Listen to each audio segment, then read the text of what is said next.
Hello நண்பர்களே, welcome to my YouTube channel. Like பண்ணுங்கள், comment பண்ணுங்கள், ஃப்ரெண்ட்ஸ் அண்ட் ஃபேமிலி ஷேர் பண்ணுங்கள். வீடியோ பிடிச்சிருந்தா மறக்காமல் சப்ஸ்கிரைப் பண்ணுங்கள். வாங்க நம்ம எபிசோடுக்குள்ளே போயிடலாம். சாப்டர் ஆரம்பத்திலே ஜாவோ யூசி ஜாவோ குலத்தின் கிளான் நீங்கள் தானே அது? நீங்கள் எங்கிருந்து வரீங்க? நீங்கள் எந்த செட்டு என்று தெரியவில்லை. ஏக்கப்பட்ட பள்ளத்தாக்கா? இல்லை. சாம்ராத்தின் பாதை சங்கமா அல்லது பிளாக் பாலைவனத்தை தாண்டியதா? அவனோட கீ ஓட்டம் விசித்திரமாக இருக்கிறது. சுரண்டது போல் இருந்தாலும் ஒரு முகமாக உள்ளது. இது ஒரு ஈஸியான சண்டையாக இருக்கும். டைகர் ஃபிட் செட் ஹீரோ அப்படி சொல்கிறான். ஓல்டுமேன் கேட்குறான், டைகர் குயிக் செட்டு லீடராக வளர்க்கப்பட்டதா? நீங்கள் சொல்லுறீங்க, நம்புவது கடினம். உன்னை போல ஒரு டைகர் அந்த மனிதன் வளர்ப்பதை கற்பனை கூட பார்க்க முடியவில்லை. உங்களுக்கும் டைகர் செட்டுக்கும் என்ன தொடர்பு? நான் ஒரு விருந்தாளி. ஐ சேவன்ட் இந்த வாரியர். இல்லை, ஒருவேளை நிலையான கையெழுத்து போல் இருக்கலாம். அப்போ நீங்கள் எதுவும் இலவசமாக கொடுக்க போவதில்லை. சரி, நீங்கள் எங்கே இருக்கின்ற என்று முக்கியமில்லை. நீ உன்னையே லியோ குகைக்குள் தள்ளிவிட்டாய். ஒரு வார்த்தை கூட சொல்லாமல் உன்னை கொள்வது சரியான வழி. நீங்கள் ஒத்துக்க மாட்டீங்களா அப்படின்னு சொல்லிட்டு கத்தி வேற எடுக்கிறான். யாவோ யோசியை உயிருடன் சந்திக்க. அது நிஜம்தான். என் கடந்த கால லைஃப். இந்த மனிதன் தனது பல வருடமாக நிம்மதியான லைஃப் தன் கையால் ஒருபோதும் பழி வாங்க முடியாத அளவுக்கு ஈகோ தன் கண்ணீரை முயங்க வேண்டியதாக இருந்தது. ஆனால் இப்போது ஓல்டுமேன்ல இந்த வாழ்க்கையே வித்தியாசமானது அப்படின்னு சொல்லிட்டு ஸ்குவாடத்துன்னு ஓடி வரான். ஈகோ, உனக்கு பதிலாக நான் பழி வாங்குறேன் அப்படின்னு சொல்லிட்டு ஹீரோ போகிறான்.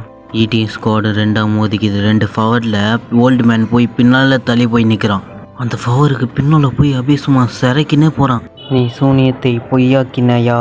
ஜாவோ கிளான் டெக்னிக் உன்னிடமிருந்து ஏன் நான் உணர்கிறேன். நன்றாக. நீங்கள் ஏன் அப்படி நினைக்கிறீங்கள்? ஹீரோ பின்னால் பாருங்கள், ரெட் கலரில் அந்த டீமன் அப்படியே சும்மா இது மாதிரி நிற்குது பின்னால். என்னோட டீமன் 9th ஸ்டேஜ். அந்த மாஸ்டருக்கு இணையாவே நான் சண்டை போடுகிறேன். அப்படி இல்லை, நான் முடிவு செய்ய காரணம் இதுதான். தன் 2வது லைஃப் வாயு மனிதனுக்கும் முழக்கும் இடையில் உள்ளது அப்படின்னு சொல்லிட்டு ஹீரோ அவனோட பவர் கேதர் பண்ணுறான் ஈட்டியில். உங்கள் அனுபவத்தின் உள்ள இடைவெளி அப்படின்னு சொல்லிட்டு ஓல்டுமேன் வேறு பவர் கேதர் பண்ணுறாரு. அவர் ஸ்குவாடில் இருந்து வாலிவாக போகுது. ஹீரோவை தாக்கத்துக்கு போகுது. Hero test மிஸ்டில் தப்பிக்கிறான். ஹீரோவில் ஈட்டியில் வச்சு சும்மா வேகம் அடிக்கிறான். ஓல்டுமேன் சொல்கிறான், இந்த மோசமாக இல்லை இந்த டெக்னிக் அப்படின்னு சொல்லிட்டு கத்தியை வச்சு ஈட்டியை தள்ளி விட்டான் அந்த சைடில். தம்பி, இப்போ என்ன செய்வ? ஒரு தீவெடிப்பு கண்ணில் பட்டால் நீயும் பிரச்சனையில் சிக்கிடும் அப்படின்னு ஓல்டுமேன் சொல்கிறான். ஹீரோ வேற பார்த்து நேர்கிறானா. ஈட்டி வேற எடுக்கிறான். ஈட்டி எடுத்து கை தாண்டியே ஒரு குத்துறான். கைத்துலேருந்து அப்படியே ரத்தம்லாம் ஓய்வுது. அப்படியே கை தாண்டியே ஒரு கோடு விண்டுக்குது அவனுக்கு. நான் நினைச்சதை விட நீ பயங்கரமாக இருக்கிறடா. என் தலை அங்கிருந்து பறந்து சென்றது அப்படின்னு சொல்லிட்டு ஓல்டுமேன் வேற பயத்தில் இருக்கிறான். ஆனாலும் நீங்களும் என்னோட வயிற்றுல ஒரு கீறல் போட்டுட்டீங்களே நீங்கள். அவனோட அட்டாக் ராங் அண்ட் ரேஞ்ச் ஒரு அனுபவிக்கும் வீரனின் அசைவுகள் கொண்டுள்ளது. வெற்றி வாய்ப்பு கண்டுபிடிப்பது எளிதல்ல. ஹீரோவில் அந்த ஆயுதத்தை ஃபீடாக தூக்கி போடுறான். அந்த ஆயுதம் போய் சவுத்து பின்னால் போய் டக்குன்னு குத்திக்கிச்சு. ஓல்டுமேன் வேற அந்த சுனால் சிட்டி. ஹீரோ வேற அந்த சுற்றி ஃபாஸ்ட்டாக தூக்கி போடுறான். அவன் பக்கத்தில் போயிது. நீ இப்போது சரண்டர் ஆயிட்டனா? நான் உன்னை என்னோட காவலாக ஒருவனாக ஆக்குவேன் ஓல்டுமேன் அப்படின்னு சொல்கிறான். என்ன ஒரு தந்திரமான ஓல்டுமேன். அவன் வேற ஏற்கனவே தாக்குதலை ரெடி பண்ணி கொண்டு இருக்கிறானே அப்படின்னு ஹீரோ சொல்கிறான். ஹீரோ வேற பார்க்குறானா, அவன் வேற என்ன பண்ணுகிறான்னு. அவன் வேற அவனோட டெக்னிக் காட்டுறான். அங்கேருந்து ஒரு ஸ்லாஷ் விட்றான், இங்கேருந்து ஒரு ஸ்லாஷ் கொடுக்குறான். ஹீரோ வேற அந்த ஸ்லாஷை பிளாக் பண்ணுகிறான். ஹீரோவில் பிளாக் பண்ணி நின்றுக்கிறானா. ஹீரோ வேற பார்த்து நிற்கிறானா. வில்ல வேற சொல்கிறான், உன்னோட கதை இப்போ முடிய போகுது. ஹீரோ வேற அந்த வாலில் ஒரு குத்து வாங்கினானா, ரத்தம்லாம் ஓய்வுது அப்படியே அவனுக்கு. ஒரு சத்தம் கூட இல்லை. உனக்கு தைரியம் வந்துச்சா? நீ என் முட்டாள் மகனிடமிருந்து வேர்ல்டில் பிரிந்து இருக்கிறாய். அந்த இடத்துல ஒரு வெட்டு இருந்தாலும் இப்போ நீ சாவ போகிற. அதனால் தான் அவனுக்கு ஒரு ஸ்ட்ராங்கான ஒய்ஃப் தேவை என்று நினைத்தேன்.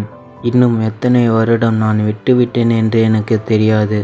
என் பேர குழந்தை முகத்தை பார்க்க வேண்டும் என்று நான் விரும்பினேன். இவரோட கட்டிமாக பிடிச்சின்னு கத்தியை வேற வெளியெடுக்கிறான்.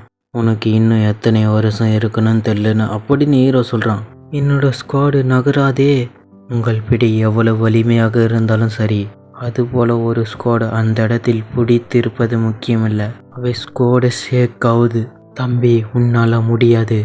அவன் தன் சொந்த விழா எலும்பால் கத்தியை நிறுத்தி வைத்திருக்கிறான். என்ன ஒரு பைத்தியக்கார தனம் இவனுக்கு.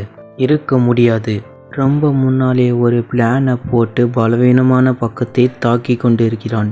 நான் உங்களுக்கு சொல்லுறேன், ஹீரோ வர கெட்டியமாக பிடிச்சின்னுக்குறான். ரத்தம் வர ஓய்வுது ஹீரோக்கு. ஓல்டு மேனால் முடியவில்லை. ஜாவோ யூசி சொல்லுதை கேளு. அவனை சுற்றி ரெட் கலர் டீமனாரா சுற்றி இருக்கிறது. ஓல்டு மேன் வர பயத்தில் இருக்கிறது. என்ன இந்த பிரஷர்? இல்லை, நான் இந்த இடத்துல இருந்து தப்பிக்க வேண்டும். ஓடு, எனக்கு ஏன் பயமாக இருக்கிறது. ஓல்டு மேன் வர பயத்தில் இருக்கிறான். இப்போ ஹீரோட டெமானிக்கார வெளியே வருது. ஹீரோ வர கெட்டியமாக பிடிச்சின்னுக்கிறான். ஜாவோ யூசி, இந்த டீமன் கிட்ட இருந்து என்னோட வாழை எடுத்துக்கின்னு தூரமாக தப்பிக்கணும் அப்படின்னு பயத்தில் ஓல்டு மேனுக்கிறான். என்ன ஜாவோ யூசி? அப்படியே ஹீரோ பின்னால் டீமன் நிற்குது. அப்படியே கையிலேருந்து டீமன் ஃபிஸ்ட்டு மாதிரி ஏதோ வருது. பாய் நண்பர்களே, நெக்ஸ்ட் எபிசோடில் பார்க்கலாம்.